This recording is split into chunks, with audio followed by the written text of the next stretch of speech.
Welcome back to Lenz's Comic Corner, classic/non-classic. This is episode number 730 and Doubleshot number 734. Two Batman trades, well, Batman related trades. First up, it's Robin War. Yep, the trade that collects the entire crossover that happened in 2015. This is by far the only major crossover to happen during the DCU era. Yeah, the only one. Isn't that a surprise? Throughout the entire initiative, this is the only one they put out. Yep, and as you can tell, the main knows the storyline of the Court of Owls. Don't know why, but they are. Okay, this book contains the Robin War issues 1 and 2, obviously. But it also contains, if I can get the right page here, it also contains Red Hood Arsenal, number 7, Grayson, number 15, Gotham Academy, number 13, Detective Comics, Volume 2, number 47, We Are Robin, number 7, Robin Son of Batman, number 7, Teen Titans, Volume 5, Issue 15, and of course Robin 1, number 2. Now the way this order goes, they put the tie-ins in here in the parts of this thing. Now part 1 is definitely, of course, Robin 1, number 1, 2 is Grayson, then it's Detective Comics, then We Are Robin, then Robin Son of Batman, and the finale, of course, is in Robin 1, number 2. Now, the tie-ins, or just not part of the main story, but basically are tie-ins, is the Red Hood Arsenal issue, Gotham Academy, and Teen Titans. Yep, just these 4. Now, here's the thing about this storyline. Okay, there's these things called the Robin Laws. They were enacted because one of the Robins from the We Are Robin gang broke up a robbery in a convenience store, and of course inadvertently caused the death of the owner and a cop. And for some reason, it's like, okay, let's pass some laws making all things related to robbery illegal and have everybody arrested because they robbed memorabilia. They have a jacket. Heck, Duke Thomas is arrested for having red shoes. Seriously, these Robin laws are stupid. I'm like, did anybody point this out, though, during any of the reviews of, yeah, these Robin laws are stupid. Yeah, it's racial profiling, but with Robin. Yes, that is my opinion about these stupid Robin laws. Oh, yeah. In this storyline, they even bring back a character that no one has seen since Batman Eternal. Who did they bring back? Luke March. Yep, the guy who claimed to be Bruce Wayne's brother. Not kidding about that. That was something Scott Snyder came up with. Apparently, he has basically turned full talent, and apparently the court has kind of forgiven him for what they did before. Of course, Tim Seeley killed him off at the start of Nightwing. By the way, the ending of this, not followed up upon the pages of Grayson like the ending such as in the original storyline. That is not followed up upon into the first arc of Nightwing, the Better Batman storyline. Yeah, and of course, when these kids are captured, they're brought to this place called the Cage.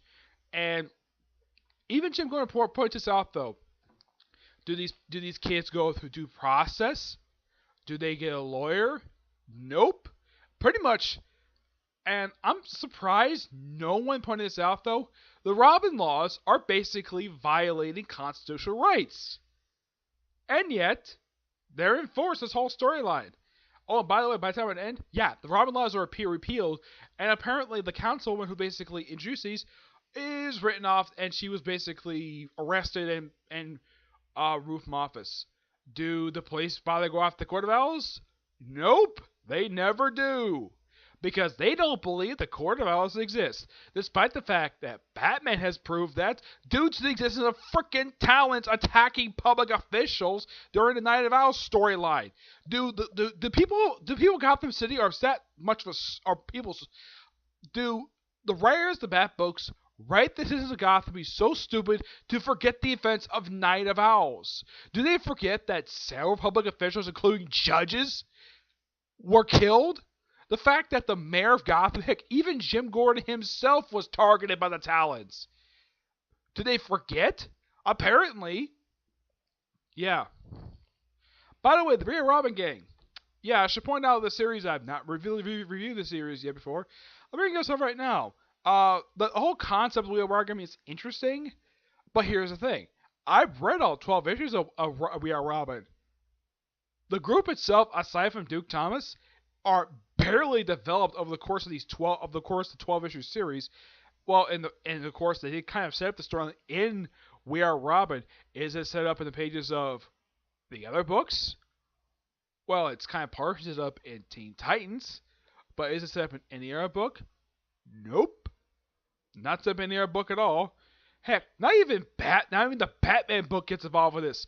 I think Scott and I are like, yeah, you're writing my villains to be so stupid. You're writing my villains to be much over the top that I wrote them in the initial storyline. So like, no, I'll pass. My guess is Tomasi must have basically been told by editorial to actually write an issue of his run for Detective. His run was very brief, by the way.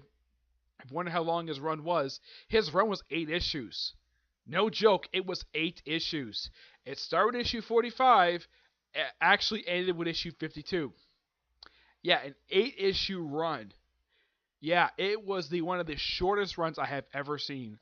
Heck, Cullen Bunn's Aquaman run was that short. And I will talk about Dan Abnett's run for the end of the previous volume soon in a future video. But yeah, and I love how both Jim Gordon and Harry Bullock are written the storyline. They're written to be the most competent people in this whole entire storyline. The councilwoman is an idiot. Yeah, probably the most stupidest villain I've ever seen. Oh, she wants to become part of the Court of Owls. But apparently her family is not originally from Gotham. Apparently they immigrated there sometime before. And she says, yeah, I'll do this for you if I get a mask. As far as I know, she never got a mask. Did the Court of Owls bother to kill her off for her failure of the Robin laws? Nope, she gets thrown in jail. And she's never brought up again. Yep, she was brought up for this one storyline. Introduced in it. And then I think that the writers of that book just like, yeah, this storyline was stupid, and we're going to pass on it. It's no wonder the We Are Robin series was canceled after the storyline wrapped up. Yeah, you want to know how long the We Are Robin series managed to last for after this crossover wrapped up? 5 issues. Yes, the We Are Robin series managed to last for 5 more issues before getting axed. Yeah, at least Teen Titans managed to last for 9 more issues before hitting the restart button. In the case of Grayson, how long did this one last for? I don't think it was like 5 issues. Oh no, I don't think it was that. It managed to last for at least about, I think it was about, yeah, it lasted a little bit longer than 5 issues. Robinson of Batman, that also got axed 5 issues. Actually, this one got canceled 6 issues after this. Yeah, it seems like the only series that remained pretty much unscathed. Like, none of them unscathed this crossover. Heck, Detective was relaunched 5 issues later. Yeah, less than 5 issues after this crossover wrapped up, it got restored to its nostalgic numbering. It's the only one basically came this crossover pretty much unscathed. It's like Grayson, like in the case of all these issues in here, they're pretty much thrown here because they're basically forced to. And my guess is the writer We Are Robin probably told him, hey, let's throw in Grayson here. Okay, that makes sense. Well, who's the writers of these issues? Okay. Now, Tom King and Tim Seeley do the opening Robin War issue and Grayson, and they do the last issue. Now, the other artwork in here, other people working on these books are Lee Barmagino, who actually wrote Robin War #1, and We Are Robin issue. I think he wrote issue #2 as well. Brendan Fletcher does Gotham Academy. Ray Fox is the one who wrote the Robin issue. We also have Will Pfeiffer, who's Teen Titans, obviously. Scott Lobdell, Red Outlaws. Patrick Gleason, and the artwork is done by Adam Archer, Ian Churchill, Jorge Gordina, Carmine Dean Kamakawa. I think it's my first name. Yeah, the guy is currently one of the artists for Flash. Javier Ferreras, Raul Fernandez, Andres Galaguno. I think it's my first name. Robin Haynes, Sandra Hope, McKellen Jen, who's actually one of the he was one of the artists recently for Batman. Alvin Martinez, Alan Merchant, Scott McDaniel, Miguel Machina, Andy Owens, Steve Poog, Kerry Ralph, Noah Brandt, Dexter Vance, and Wendell Wong. The collection cover art here is done by At least 4 people. Yeah, this cover is done by 4 people. I'm not kidding about that. It's done by Mikhail Janin, Lee Barbergio, who actually is an artist, by the way, Corey Ralph, and Emilio Lopez. These are the original cover artists for these issues. Jorge Garcia, Jorge Cordina, Patrick Lees, and Mick Gray, who was actually a longtime inker for Batman. John Kloss, Mikhail Jen, Howard Porter, Hi-Fi, Carl Kisher, Kerry Rodolph, Emilio Lopez, Andrew Robinson, Ethan Skyver, and Brad Anderson. One thing I got praise for this crossover, it actually has really good artwork. Yeah, every issue is drawn really well, and I am not faulting any of the writers for what happened with this crossover. But most people can point out, though, this crossover was stupid. Yeah, it was stupid. Like, the whole thing.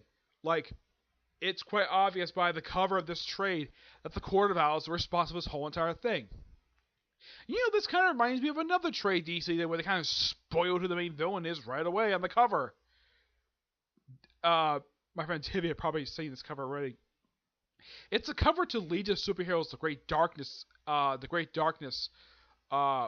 the name of the storyline. Great Darkness Saga. Excuse me. Where DC did the same exact thing for that crossover. They spoiled who the main villain was on the damn cover. Yes. It's a Court of Owls mask. Which means, yep, the Court of Owls in the story. Yeah. No surprise there. Yeah, I don't think anybody was surprised about that. Like, the Court of Owls were involved with this thing. Could they, I don't know, put one of the Robins in the cover? It would have been better if they put, like, all 5 Robins in the cover, along with Duke Thomas, who later became the Signal, by the way. But yeah. The artwork, I'm going to give the artwork a 10 out of 10. It's all really good artwork. The story itself, I give this one an 8 out of 10. Because the story itself is really stupid and bizarre. And it takes people like Jim Gordon, who was actually Batman at this point, and I would like to point out, yeah, this is stupid. And heck, even Damian pointed out the whole thing with when he met Jim Gordon as Batman, he's like, he says to Batman, he says to Jim Gordon, like, who are you? And he says, I'm Batman. And Robin says, no, you're not. Because he knows damn well who's Batman. It's his dad. Not frickin' Jim Gordon. But luckily enough, the whole thing with Jim Gordon being Batman didn't last very long.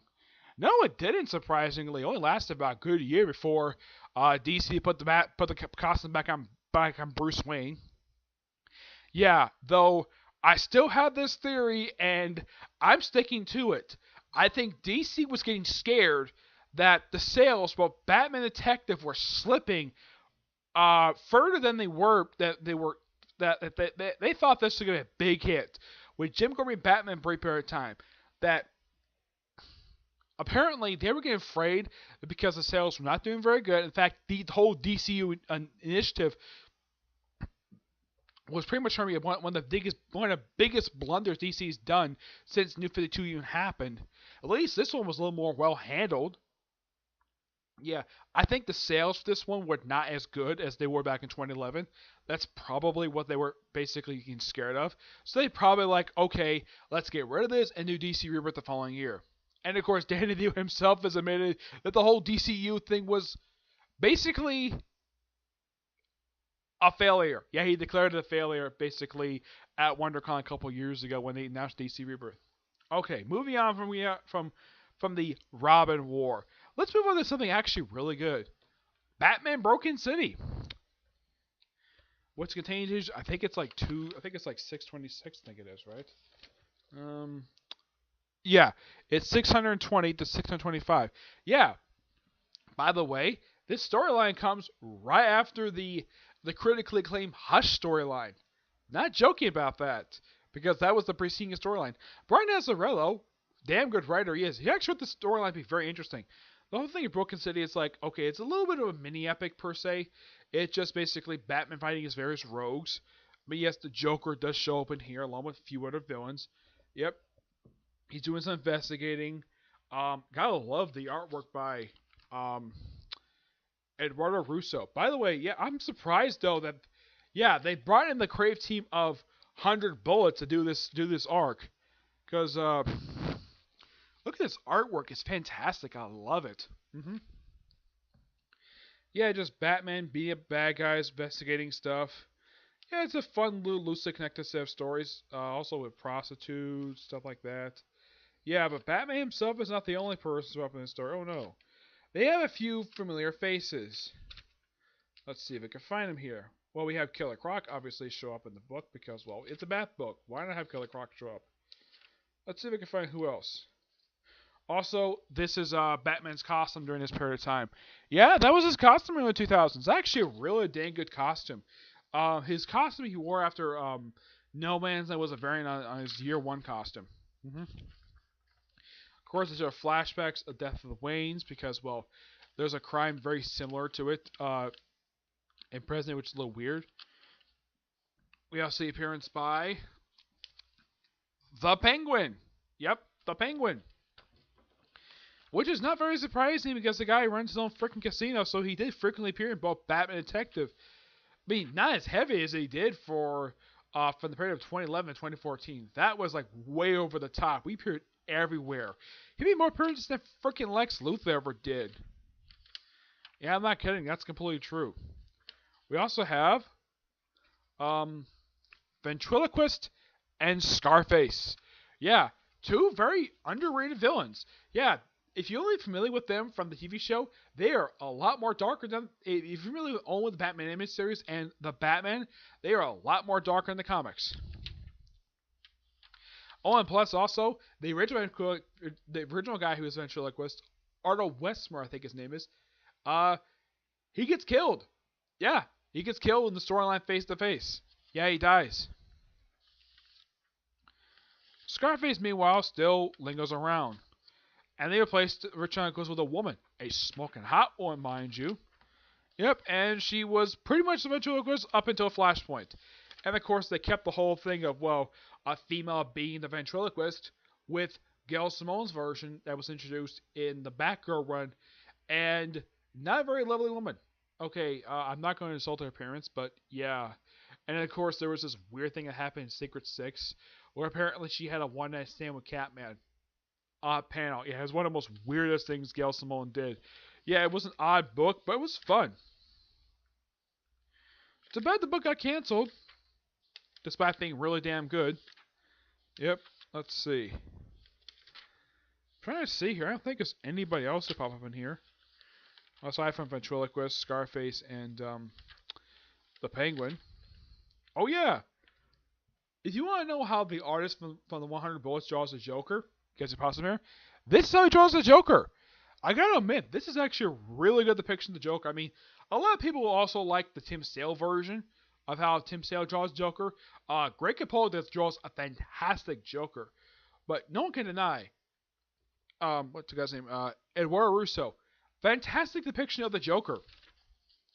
I've never seen a bad drawing of the Joker. I mean, one of my favorite depictions of the Joker is drawn by Neil Adams. Yeah. And look who's in the following cell. I think that's supposed to be Clayface. Yeah, I think that's freaking Clayface.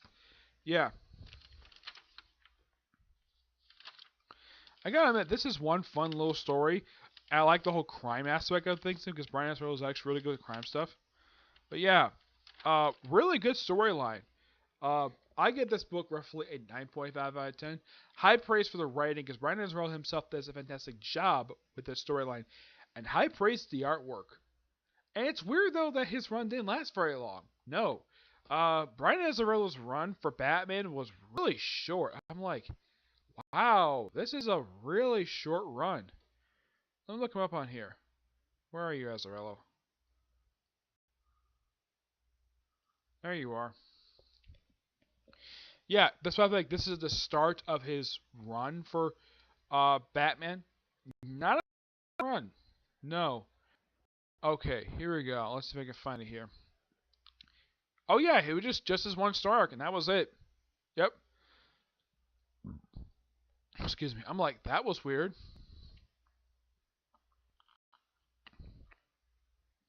Yeah, it's weird though you have a guy like Brian Azzarello, and he only does this one story. Yep. No, there was a series. There was stuff with the Scarecrow came after this, which was really nice. But yeah, so that's it for this episode. Stay tuned for the next episode, which will be the first of 2 episodes in a row, dealing with my final. I'm gonna review the final trades I have left to review for Aquaman Volume 7. Okay, but until I see you there, bye.